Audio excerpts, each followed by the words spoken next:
नमस्कार साथियों, मैं इंजीनियर राजकुमार पासवान आपको मैं बता देना चाहता हूँ कि बिहार में और उत्तर प्रदेश में चौकीदारी, जो चौकीदार का मतलब तो आप समझ ही रहे होंगे, वो चौकीदारी प्रथा जो खास करके बिहार में पासवानों के पास था, दुसाधों के पास था, और आज वो चौकीदारी का क्या हाल है।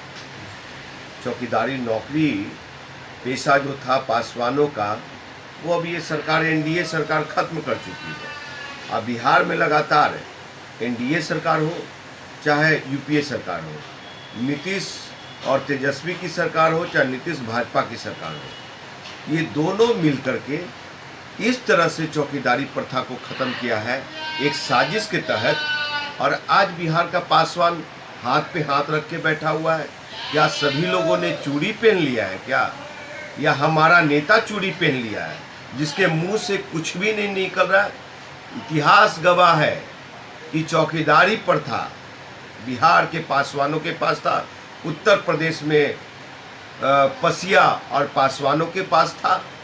और ये आपको बता दूं कि 90 के दशक से लेकर के अभी तक जितने भी चौकीदार नौकरी के दरमियान उनका देहावसान हुआ, उनकी हत्या हुई, मृत्यु हुई, आज तक उनके बेटे को नौकरी नहीं मिला। ये सरकार देने का काम नहीं किया। और भी क्षेत्र में आपको बता दें कि टोला सेवक में, ये आंगनवाड़ी में, और भी ना जाने ये बहुत सारे वैकेंसी आए जिसमें पासवानों को वंचित रखा गया, दुसाध के बेटाओं को वंचित रखा गया।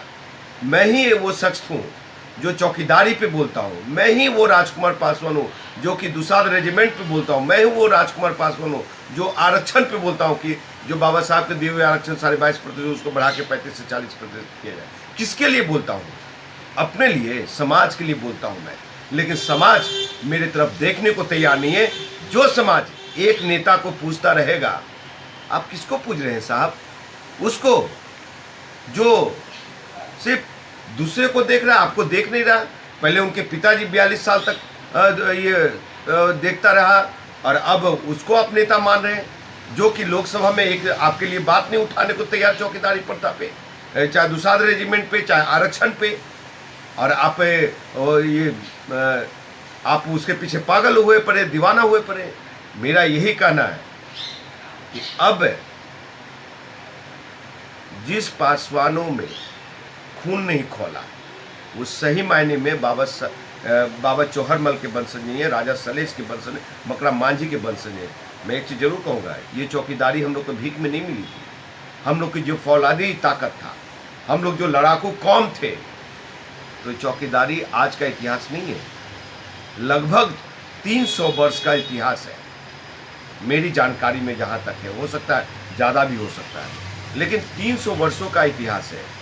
और उसमें सब लोग सिर्फ बोल करके अपना एडवांटेज ले रहे हैं।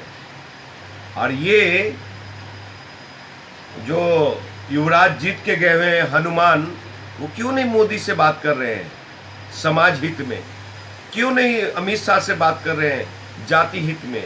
क्यों नहीं वो ये राजनाथ सिंह से बात कर रहे हैं कि हमारे समाज गरीब है, उसकी चौकीदारी छीन गई उसको? ये सरकार अगर चाहती तो पासवानों को चौकीदारी में रिजर्वेशन जो था, चौकीदारी जो एक खेती थी हमारा ताकत था, हमारे लोग को नौकरी 100% मिलता था, उसको ख़त्म कर दिया गया। अभी वैकेंसी आई है 223 सीटें, जिसमें पासवानों को छोटा सा संख्या दिया गया, सीट दिया गया है, मतलब कि हिस्सेदारी दी गई है, और बाकी सभी जाति में बांट दिया गया। अब तो राजपूत, भूमिया, ब्राह्मण को भी दिया जा रहा है, स्वर्णों को भी, सामंतियों को भी। हमको ये दुख नहीं है, लेकिन दुख सबसे ज़्यादा ये है कि सब चीज़ चला जा रहा है और मेरा समाज हाथ पे हाथ रख करके ऐसे बैठा हुआ है। अरे भैया, चूड़ी पहन लो हाथ में सब लोग। और जो लोग हनुमान के फॉलोवर्स हैं, वैसे चाटुकार दलालों को कह देता हूँ कि तुम्हारे अपने घर तो भर जाएंगे, लेकिन हमारे गरीब दुसाध पासवान भाइयों का कल्याण नहीं हो सकता तुम्हारे चाटुकारिता से। इसलिए बिहार के समस्त पासवान लोग इस पे गंभीर होइए, हम आपका लड़ाई लड़ने को तैयार है, हम आपके लिए चलने के लिए तैयार है। जहाँ भी हमारे शरीर में बाबा चौहरमल का खून दौड़ता है, राजा सलेश का खून दौड़ता है, मकरा मांझी का खून दौड़ता है, दुसाध पासवानों की ताकत का खून दौड़ता है। और आपको बता दूं, बाबा साहब अम्बेडकर ने जो हक अधिकार दिए हैं, देखिए कहा था कि 400 का पार, अब संविधान बदलेंगे, और देश के युवा नौजवान जो बेरोजगार थे उसके लिए नहीं सोचा, तो नरेंद्र मोदी को ला करके, भाजपा को ला करके कितने पे छोड़ दिया, 300 भी पार नहीं कर पाए। तो ये संविधान की ताकत है, ये सामाजिक न्याय की ताकत है। आप लोग तैयार हो जाइए। और इतना ही कहूँगा कि चौकीदारी अभी छीनी है, बारी बारी से और भी छीनने की ताकत है।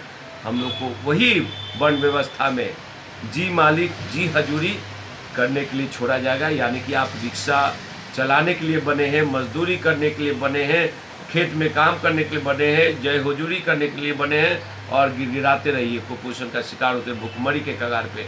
अब मेरा नेता तमाशा देखता रहेगा और वहाँ पे।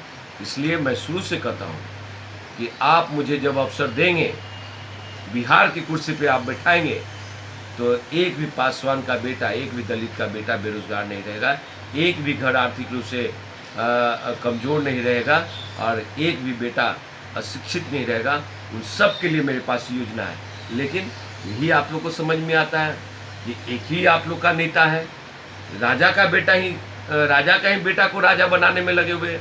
अरे कभी अपनों को बीच से भी पैदा करो। और जो लोग ये कहते हैं कि राजकुमार पासवान पागल है, वो रामविलास पासवान के परिवार के खिलाफ चुनाव लड़ता है, तो मैं आप लोग को कहना चाहता हूँ कि आप में वो है हिम्मत कि चिराग पासवान चाहे रामविलास पासवान के परिवार को कहो कि जहाँ से राजकुमार पासवान चुनाव लड़ता है वहाँ पे कैंडिडेट ना दो, वहाँ से चुनाव मत लड़ाओ। ये है ताकत? नहीं ताकत है आप लोगों के पास बोलने के लिए। आप लोग वो वोट तो जरूर दिए हैं, लेकिन वहाँ तक आप पहुँच नहीं सकते। तो अभी भी वक्त है, संभल जाओ बिहार के पासवान भाई लोग।